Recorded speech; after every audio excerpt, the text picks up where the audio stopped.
नमस्कार मित्रांनो, मी गौतम वावळ. माझ्या यूट्यूब चॅनलवर आपणा सर्वांचं अगदी मनापासून हार्दिक स्वागत करतो. मित्रांनो, आजचं आपलं कॅप्शन आहे 2024 शिरूरचा खासदार कोण? Question mark. किंवा तुम्ही असंही म्हणू शकता सन 2024 शिरूर कोण जिंकणार? Question mark. आणि मित्रांनो, मी असं का म्हणतोय त्याचं उत्तर हे.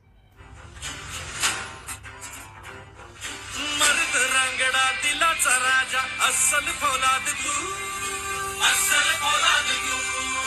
मनात माया डोळा निखारे पाखाची औलाद तू, सागाची औलाद तू, सागाची औलाद तू.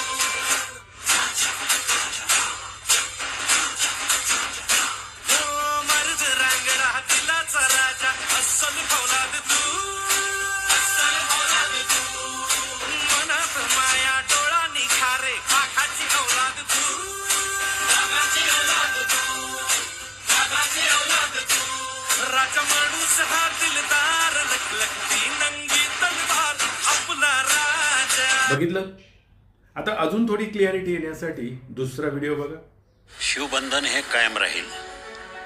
हा भगवा कलर आहे, हे हिंदुत्वाचं प्रतीक आहे. फक्त नरेंद्र मोदींना पंतप्रधान करण्यासाठी, महाराष्ट्राचं मिशन 48 साध्य करण्यासाठी हे आम्ही उचललेलं पाऊल आहे. मी पायाला भिंगरी लावून मतदारसंघामध्ये फिरतोय, काम करतोय आणि काम करण्यासाठी या सरकारनं मला प्रचंड बळ दिलं विकास निधीच्या माध्यमातून. आता मित्रांनो, तुमच्या लक्षात येईल की मला काय म्हणायचंय ते. आणि हे जर बघितलं तर त्या व्हिडिओमध्ये जे काही व्यक्तिमत्व दिसतंय ते एक लोकप्रिय व्यक्तिमत्व आहे, मनमिळावू व्यक्तिमत्व आहे. ह्या व्यक्तिमत्वाची छाप या शिरूर लोकसभा मतदारसंघावर 3 टर्म म्हणजे 2014, 2009, 2004 अशा 3 टर्मला शिवसेनेच्या तिकिटावर या ठिकाणी त्यांनी हॅट्रिक केलेली. असं हे व्यक्तिमत्व दुसरं तिसरं कोणी नसून हे आहेत माननीय शिवाजीराव आढळराव पाटील. आणि मी प्रसिद्ध असं का म्हणतोय खासदार म्हणून किंवा लोकप्रिय खासदार असं म्हटलंय, कारण पहिल्या टर्मला यांना जवळजवळ 30,810 मतं मिळाली. दुसऱ्या टर्मला यांना जवळजवळ 1,78,000 मतं मिळाली. आणि तिसऱ्या टर्मला 3,03,000 मतांनी या शिरूर लोकसभा मतदारसंघातील लोकांनी त्यांना भरभरून मतदान दिलं. म्हणून मी लोकप्रिय खासदार असं म्हटलंय. आणि हेच लोकप्रिय खासदार आता पुन्हा 2024च्या लोकसभेच्या रिंगणामध्ये आता उमेदवार म्हणून उभे आहे. यांनी जनसेवेचा वसा घेतलाय असं वाटतंय, कारण हे उद्योगपती आहेत आणि उद्योगपती असताना कारखानदारीच्या माध्यमातून लोकांची सेवा करण्याची संधी त्यांना मिळते. एवढंच की काय, परंतु ते पतसंस्थेच्या माध्यमातूनही अडलेल्या नडलेल्या लोकांना आर्थिक मदतीचा हात देऊन त्यांची तेज सेवा करण्याचा प्रयत्न करतायत. म्हणजे विविध क्षेत्रामध्ये हे काम करत असताना लोकांप्रती असलेल्या प्रेमापोटी किंवा आपल्या मनामध्ये लोकांप्रती असलेलं प्रेमापोटी हे त्यांची सेवा विविध प्रकारे करतायत आणि म्हणून ते लोकप्रिय आहेत. आणि मित्रांनो, मी असं म्हणतोय आणि आत्ताच्या व्हिडिओमध्ये तेच उमेदवार जे आहेत आढळराव पाटील यांनी जे काही म्हटलंय त्या गोष्टी कोणत्या कोणत्या आहेत, तर एक गोष्ट त्यांनी सांगितली हिंदुत्वाची, दुसरी गोष्ट सांगितली त्यांनी विकासाची, तिसरी गोष्ट त्यांनी सांगितली मिशन 48 आणि चौथी गोष्ट त्यांनी सांगितली की मोदींना पंतप्रधान बनवायचंय. आपल्याला या गोष्टीवर आता बोलायचंय, कारण एवढ्या लोकप्रिय खासदाराने या गोष्टीवर बोललं, त्याच्यामुळं आपण त्याच गोष्टींवर आता बोलण्याचा प्रयत्न करतोय. आणि मित्रांनो, या शिरूर जो लोकसभा मतदारसंघ आहे यातला एक मतदार म्हणून मला काही प्रश्नही पडतायत आणि ते प्रश्न पडल्यामुळंच मी बोलण्याचा प्रयत्न करतोय. जी काही भारतीय जनता पार्टीची राजकारणाची जुळवाजुळव झाली, म्हणजेच भारतीय जनता पार्टीने अर्धा राष्ट्रवादी काँग्रेस पक्ष आपल्या ताब्यात घेतला, अर्धा शिवसेना पक्ष आपल्या ताब्यात घेतला आणि आता सरकार चालू केले. आणि या सरकार चालू असलेल्या सरकारनेच शिवाजीराव आढळराव पाटलांचं म्हणण्यानुसार त्यांना शिंदे सरकारने 1,500 कोटीचा निधी विकासासाठी दिला आणि मागच्या 3 टर्ममध्ये जेवढा नाही त्याच्या कितीतरी पटीनं निधी मिळाला असं म्हणणं आहे त्यांचं. या ठिकाणी प्रश्न निर्माण होतोय की फक्त रस्ते बांधणं, शेतकऱ्याच्या जमिनी हडप करणं, रस्ते बांधणं, कॉन्क्रिटीकरण करणं म्हणजे विकास आहे काय? आणि महत्वाचा प्रश्न जर बघितला तर आपल्याच विभागामध्ये जो काही MIDCचा प्रश्न आहे, ती MIDCच्या याच्यामध्ये जवळजवळ 6,500+ कंपन्यांचं रजिस्ट्रेशन आहे आणि मग त्या कंपन्यांना लागणारी वीज, त्या कंपन्यांना लागणारं पाणी, त्या कंपन्यांना लागणारा कामगार, हा प्रश्न सुटलाय का? किंवा जर कंपन्या एवढ्या मोठ्या रजिस्ट्रेशन आहे, एवढी मोठी MIDC आहे, तर त्या पद्धतीमध्ये किंवा त्या प्रपोर्शनमध्ये जे नियोजन व्हायला पाहिजे, निचऱ्याचं सांडपाण्याचं नियोजन झालंय का? रस्त्याचं नियोजन झालंय का? कचऱ्याचं नियोजन झालंय का? तर या सर्व प्रश्नांची उत्तरं आपल्याला नाही अशी मिळत आहेत. मित्रांनो, दुसरा प्रश्न की जर समजा MIDC एवढी मोठी MIDC आहे, त्याच्यामध्ये रस्ते जर बघितले तर अजूनही त्याचं प्रपोर्शन किंवा त्या प्रमाणामध्ये डेव्हलप झालेले नाहीत आणि त्याचं उत्तम उदाहरण म्हणून जर बघितलं तर चाकण MIDC म्हणजे चाकण NH50 जो रस्ता आहे, याच्यामध्ये आंबेडकर चौक असेल किंवा तळेगाव चौक असेल, सतत जाम असतो. फोटो बघा. म्हणजे हे सुद्धा नियोजन आहे ते योग्य झालेलं दिसत नाही. त्याच रस्त्यावर जे काही उड्डाणपूल बनवले 2 ठिकाणी, ते चुकीचे बनवलेत, पण त्यावर भाष्य मात्र कुणीच करत नाही. एवढाच प्रश्न आहे, परंतु याचं उत्तर जर आपल्याला बघायचं म्हणलं तर याचं उत्तर सुद्धा निगेटिव्ह मध्ये येते. कारण सर्वसामान्य माणसाला काय होतंय, डोळ्याने दिसतंय तेच आपण म्हणणार आहोत. तिसरा जर प्रश्न बघितला याच विभागामधला, याच मतदारसंघामधला, तर तो प्रश्न आहे विजेचा. विजेचं युनिट वाढत चाललंय, विजेचे दर वाढत चाललेत, पण ती वीज मात्र लोकांना पुरेशा प्रमाणामध्ये मिळत नाही. उदाहरण दाखल द्यायचं झालं तर शेतकऱ्यांना आपल्या पिकाला पाणी देण्यासाठी रात्रीचं स्वतःचा जीव धोक्यात घालून जावं लागतंय आणि तीही अनियमित वीज मिळते. आणि मग ती अनियमित मिळणारी वीज घेऊनही ज्यावेळेस तो त्याचा माल पिकवतो आणि तो माल बाजारात आणतो, त्यावेळेस मात्र याच सरकारचा भाव पडलेला असतो, त्या मालाला भाव नसतो किंवा हे सरकार निर्यात बंदी करतं. उदाहरण द्यायचं झालं तर कांदा प्रश्न आहे. या कांद्या ज्यावेळेस मार्केटमध्ये येतो त्यावेळेस मात्र ऑटोमॅटिक हे सरकार निर्यात बंदी करतं आणि कांद्याचे भाव कोसळले जातात. हा जो काही मतदारसंघ आहे, मोठ्या प्रमाणामध्ये याच्यामध्ये ऊसाचं उत्पादन होतं. ऊसाच्या शेतकऱ्यांना दरवेळी आंदोलन करावं लागतं. आंदोलनामध्ये त्यांच्या मालाला, ऊसाला योग्य प्रमाणात भाव मिळतोय का, याचाही प्रश्न अजून सुटलेला नाहीये. कापसाला योग्य भाव मिळतोय का, त्याचा प्रश्न सुटलेला नाहीये.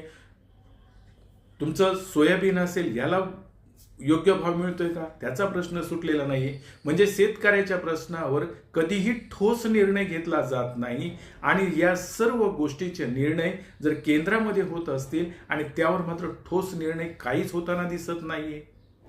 आपल्या विभागाचा पुढचा जर प्रश्न बघितला तर तो आहे हिंस्र पशुपासून संरक्षण.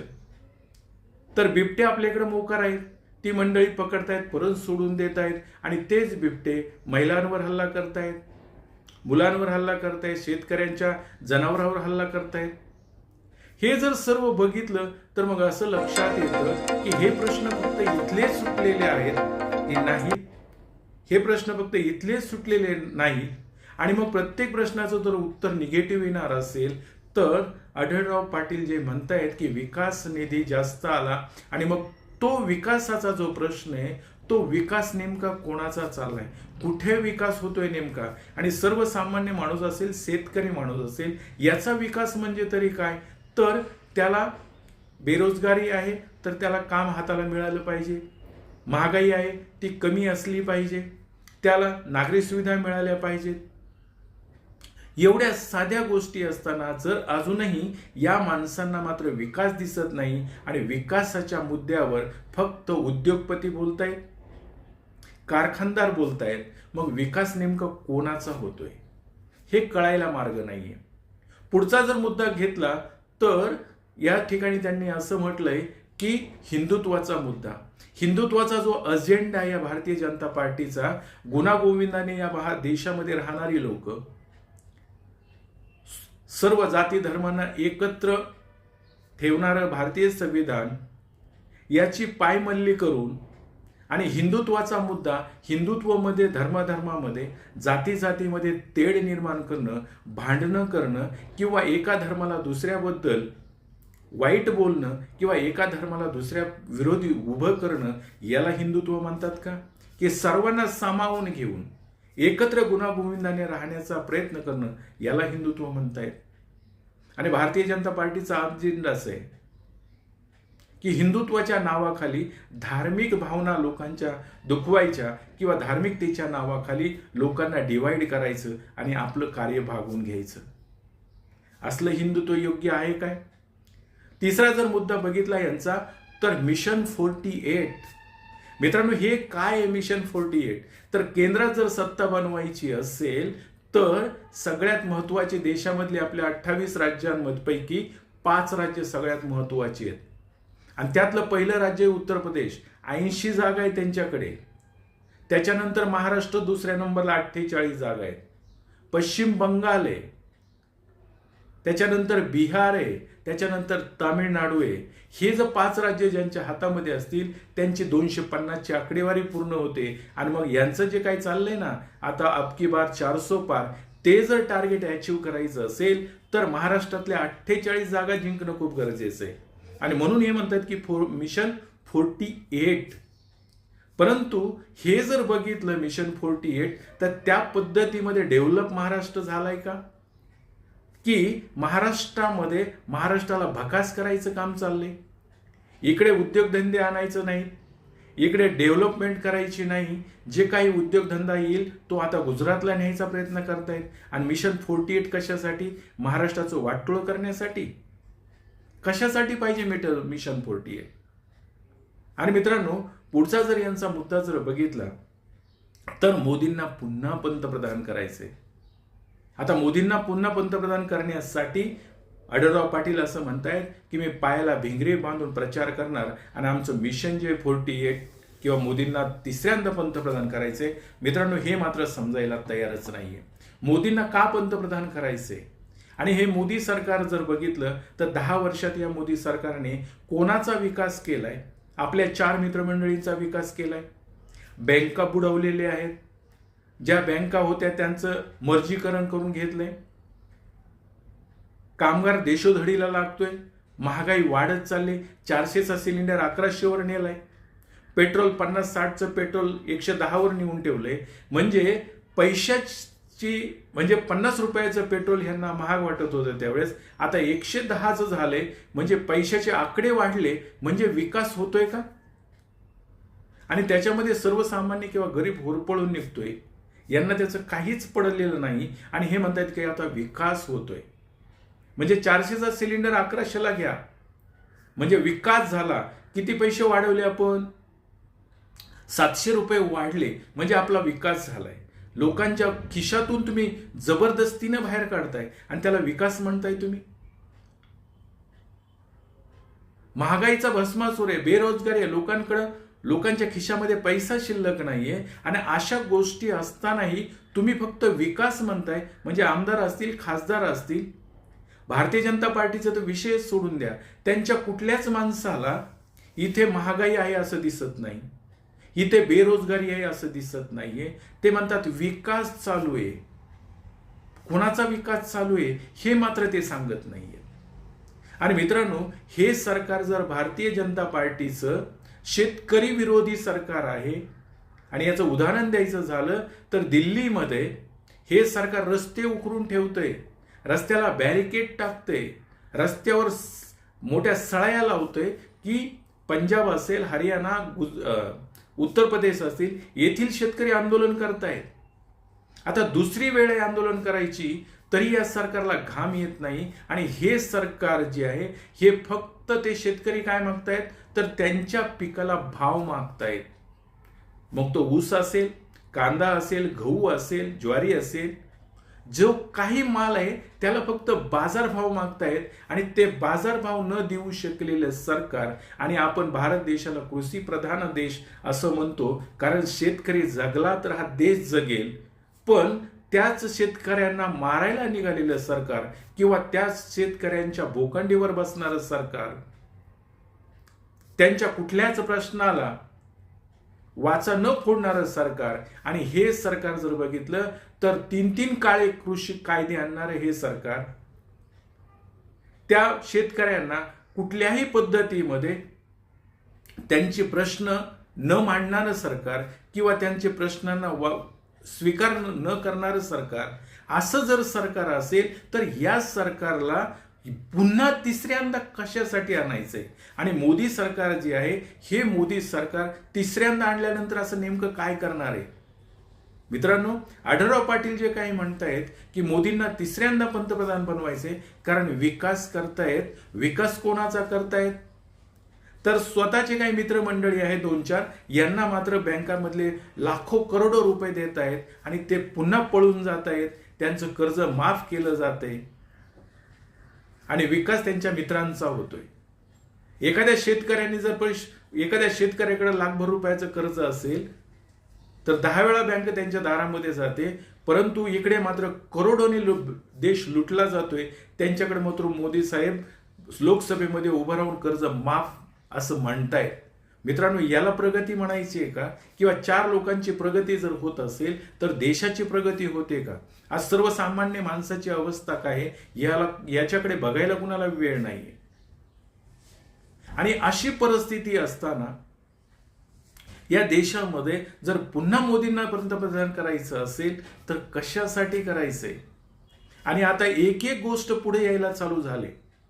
नोटबंदी जी केली ती कशी चुकीची किंवा फसवी होती, लोकांना कसं फसवलं ते आता पुढे येते. इलेक्ट्रोड बॉन्डचा जो काही इश्यू आहे तो किती मोठा स्कॅम आहे हे मी नाही म्हणते, तर ते कोर्ट म्हणते.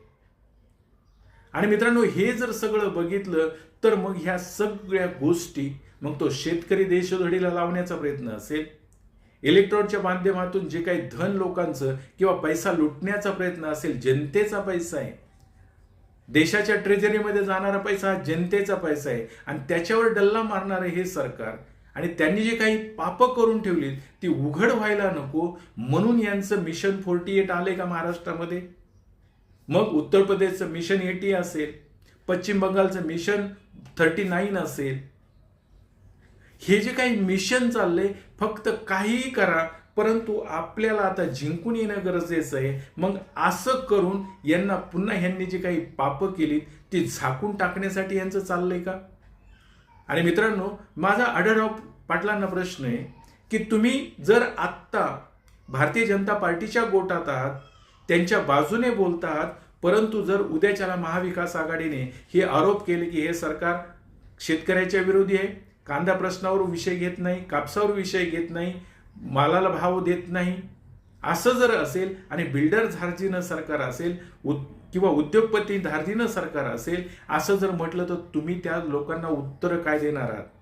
आणि मिशन 48चा जो नारा देणार आहात, विकासाचा नारा देणार आहात, याला सपोर्टिव्ह गोष्टी काय काय देणार आहात? आणि तुम्ही तर लोकप्रिय खासदार आहात, तुमच्या प्रेमापोटी लोक तुम्हाला निवडून देतीलही, परंतु तुम्ही जर अशा माणसांच्या जे काही पाप केली त्यांनी त्याच्यामध्ये पुन्हा सहभागी होणार आहात का? किंवा त्या पापामध्ये तुम्हाला सहभागी व्हायचंय का? आणि मग हे जे सरकार आहे, हे सरकार तर कसं बनलंय तुम्हाला माहीतच आहे. म्हणजे तुम्ही काल ज्या सरकारमध्ये होता, आज तिकडे न जाता जर तुम्ही विरोधामध्ये असता तर या सरकारची वाभाडी काढली असती, परंतु आज सरकारमध्ये सामील झालाय म्हणून त्यांची री ओढताय. आणि असं जर होत असेल तर मग हे सरकार ना विकास करते तर देशाला भकास करते, देशाला महागामध्ये होरपळतंय, सर्वसामान्य माणसाला गरिबीचे चटके बसतायत, ते मात्र या सरकारला दिसत नाहीये. आणि विकास कोणाचा होतोय तर 4 लोकांचा विकास होतोय. लोकांना ईडी सीबीआयची भीती दाखवून धमकावलं जातंय आणि ते आपल्या गोटात आले की ते मात्र ओके होऊन जात आहेत. आणि मग कशाला 48 मिशन 48 आणि कसला विकास आणि जाती धर्मामध्ये वाटणाऱ्या सरकार, लोकांना डिव्हाइड करणारं सरकार आपल्याला पुन्हा नको आहे. आणि हे जर शिरूरच्या जनतेला वाटत असेल आणि शिरूरच्या जनतेने मग काय ठरवावं की तुम्ही लोकप्रिय आहात म्हणून तुम्हाला मतदान करायचं आणि तुम्ही पुन्हा यांना तिसऱ्यांदा पंतप्रधान करण्यासाठी मतदान करायचं, हे मात्र योग्य वाटत नाहीये. आणि मित्रांनो, जर माझं म्हणणं जे आहे की मिशन 48 असेल यांचं किंवा हिंदुत्वाचा मुद्दा असेल, हे मुद्दे लोकांच्या जीवनाशी किंवा लोकांना उदरनिर्वाह करण्याशी उपयोगी नाहीच. ते जर विकास करत असतील तर 4 लोकांचा विकास करून देशाचं भलं होणार आहे का? तर बिलकुल नाहीये. आणि मग म्हणून तर असं म्हटलंय मी की या शिरूर लोकसभा मतदारसंघातील जनतेनं आता ठरवायचंय की आपण ज्याच्या पदरामध्ये टाकणार आहोत ते मत योग्य ठिकाणी जाणार आहे का चुकीच्या ठिकाणी जाणार आहे. ते मत जर कोणाचं पाप झाकण्यासाठी जाणार असेल तर जी लोक ते मतदार टाकणार आहेत ते सुद्धा त्या पापामध्ये भागी होणार आहेत. आणि मग एखाद्याच्या पापामध्ये, कारण चुकीचं आहे म्हणून एखाद्याच्या पापामध्ये भागीदार व्हायचं का न व्हायचं या शिरूर लोकसभा मतदारसंघातील लोकांनी ठरवायचंय. आज एवढंच. मित्रांनो, हा जर व्हिडिओ तुम्हाला आवडला तर नक्की लाईक, शेअर, सबस्क्राईब करा. एवढं बोलतो, थांबतो. धन्यवाद.